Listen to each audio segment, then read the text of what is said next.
think I'm gonna answer your questions? This is Lowell Gelfand. He owns a few independent labels. It means that our victim, Frederick Williams, had a lengthy criminal record. It wouldn't surprise anyone if self-defense was involved here. This is gonna have to be between the two of us. I don't like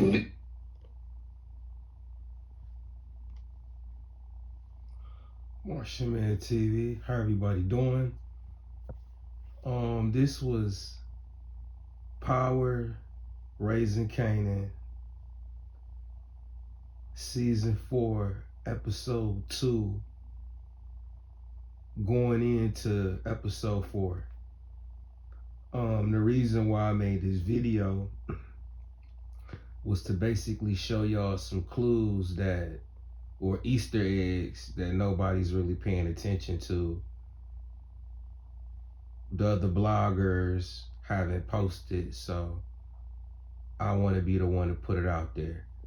For anybody that enjoy my content, enjoy my videos, my playlists, much appreciated for you to subscribe, extend the family.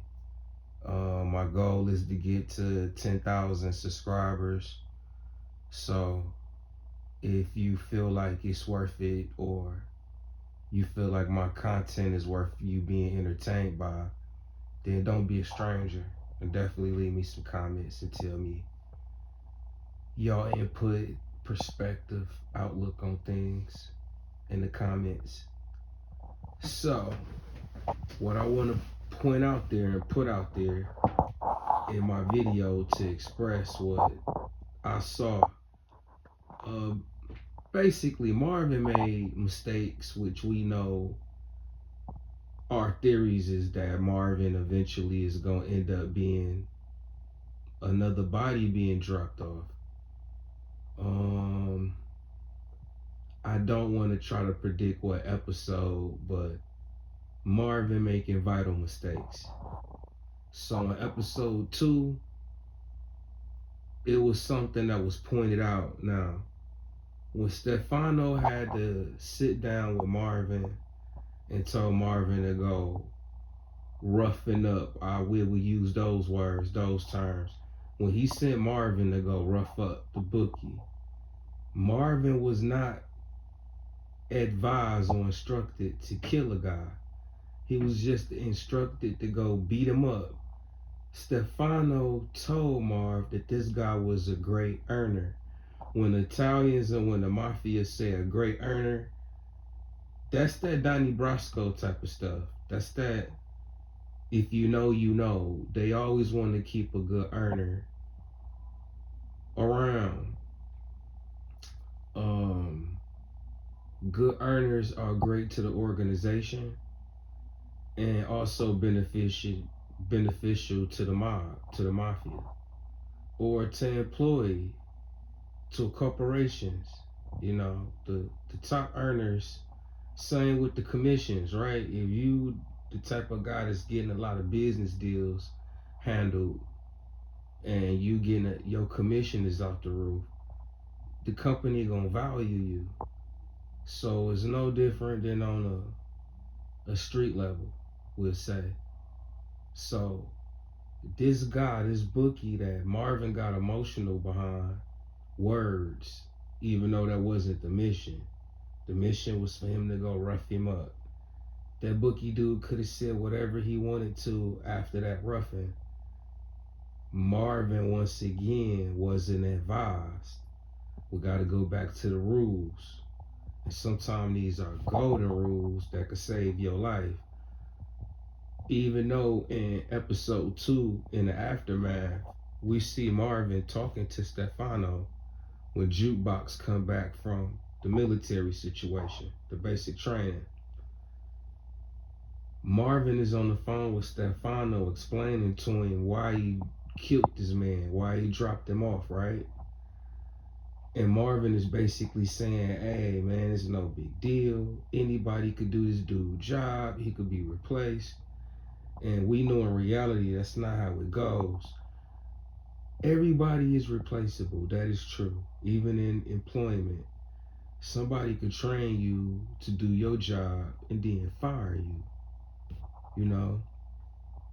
So at the end of the day, it is some truth to that. We're not saying that this bookie is the only guy in the world that's good at numbers or good at math or could be potentially beneficial to the business. But going back to principle, that wasn't the mission. Stefano never told Marvin to kill the bookie. Marvin did what he wanted to do, and then told Stefano he killed him because he was being disrespected to both of them. So that was strike one to me. I believe in Stefano in his memory book was just letting a lot of things build up on Marvin, which Marvin is included with Rock and the whole Thomas family, whole scenario. So I believe Stefano was just allowing Marvin to dig himself his own grave, as we say, leading up to Marvin introducing Stefano to Early Tyler, which is another deadly mistake. You don't put your trust in Early Tyler. Not to say Early Tyler is good at what he do, but his principles is built around money, not loyalty, not trust. Respect, definitely. You could respect Early Tyler, but he don't stand for no loyalty. He stand for who paying me. So we're gonna see how long that lasts or what's gonna evolve or manifest between the Early Tyler meeting with Stefano, and Stefano pulled another mafia mob move, another Italian move. He told Marvin when he vouched for Early Tyler, he said, "Hey, if you vouching for this guy, if he mess up, you messed up. That's how it goes. That's how it goes. If you vouch for a guy, you bring him in, and he a snake, he a rat, anything, we killing you. Yeah, we killing you." So that apply for them. It most definitely apply to Marvin and Early Tyler. Now, my last Easter egg banger, which if you watch the beginning of this episode, Power Book 3, Raising Kanan, Season 3, no, Season 4, Episode 2, forgive me, y'all.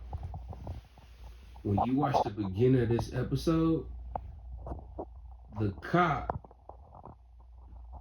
or the lead detective guy that was friends with Detective Howard, when Famous is being interrogated with his moms about the murder, the police commissioner or the chief tell Famous, "We gonna look at this so you could look at this as self-defense, because the guy that Famous killed got a record, and a lengthy one, or is a known killer. So for that theory that not Lou, because Lou was in rehab, that's another thing that you see unfold in episode 2. Lou was in rehab. So when we see the flashbacks of things that transpired before Lou got dropped off to rehab, it was basically Marvin and Rock left out there. So potentially Marvin Rock took care of Famous. But in my theory, I don't think that. I think Famous wasn't in position to snitch or tell on himself. I think he ran with the narrative that the detective gave him to run with, that it was self-defense. So if he went with self-defense, he didn't have to play the narrative of being on eggshells where he had to tell on somebody. But we know Rock haven't made good rational decisions in the past. She got rid of Scrappy, D-Wiz. She got rid of some people that potentially could have stayed around that wasn't quote unquote telling. So, or ratting. So that's my theory with that, my prediction with that, that not only do Jude and Kanan believe that Famous didn't talk, even though Marvin believed Famous, when he told Lou, when he picked up Lou from out of rehab, he said, word on the street is that Famous doing a lot of talking. Lou said, Fame ain't no snitch. Marv said, when you facing a long bid, dudes get real chatty. So that was another clue, right? Let's say if Marv did take care of Famous, or yeah, get rid of him or whatever. My theory though is that Fame didn't tell. He didn't have to. He could fall with that whole narrative that it was self-defense and ride that out. A lot of fans believe that Kanan is hiding Famous somewhere, playing it low because Detective Garcia keep running up on Kanan, asking him about Detective Howard and where's Famous at. Another clue in episode 2 was that the detective told Kanan that it's been 2 months. So it was 2 months prior to the flashback scenes, or in between them flashbacks, when Famous been interrogated and interviewed by the detectives and let loose. So, Martian Man TV, I will be back with another video. Y'all much appreciated. Thank y'all for tuning in, and we gonna tune out.